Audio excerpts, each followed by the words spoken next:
लें जी, आज की सबसे बड़ी खबर। बिजली बचाइए का रवाज ख़त्म, क्या सस्ती बिजली सर्दियों में गैस का मतबादल हो सकती है? तो आज की खबर ये है जी कि पाकिस्तान में वफाकी हुकूमत की जानिब से सर्दियों में सार्फिन के लिए बिजली की कीमतों में कमी की मंजूरी दी गई है।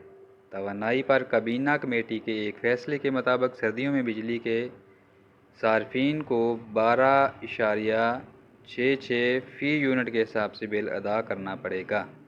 ताहम ये वाज़ेह रहे कि इसका इतलाक़ उन सार्फिन पर होगा जो माहाना 300 यूनिट से ज़ायद बिजली इस्तेमाल करते हैं। मुल्क में 300 यूनिट या इससे कम बिजली इस्तेमाल करने वाले सार्फिन पहले ही बिजली पर दी गई सब्सिडी का फ़ायदा उठा रहे हैं।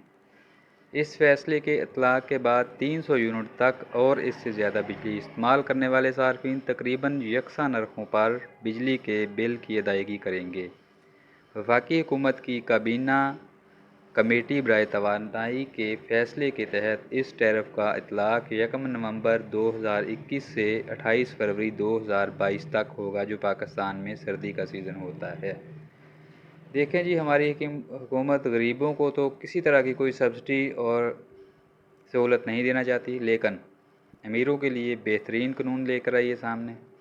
तो इसका मतलब ये है कि ये हुकूमत सब्सिडी देगी अगर देना चाहेगी तो, और देगी किन को? अपने लोगों को। अपने लोग कौन हैं? वो लोग, वो इशराफिया जिसने हुकूमत बनाई है, और वो इशराफिया जो हुकूमत चला रही है, ना कि गरीब लोग। तो ये सबसे बड़ा लम्हा फ़िक्रिया है उन गरीब लोगों के लिए जो इस गवर्नमेंट को लेकर आए हैं और इस इशराफिया को हमेशा वोट देते हैं। आज की बात सब लोगों के लिए अलार्मिंग होनी चाहिए। अपना बहुत ख्याल रखिए।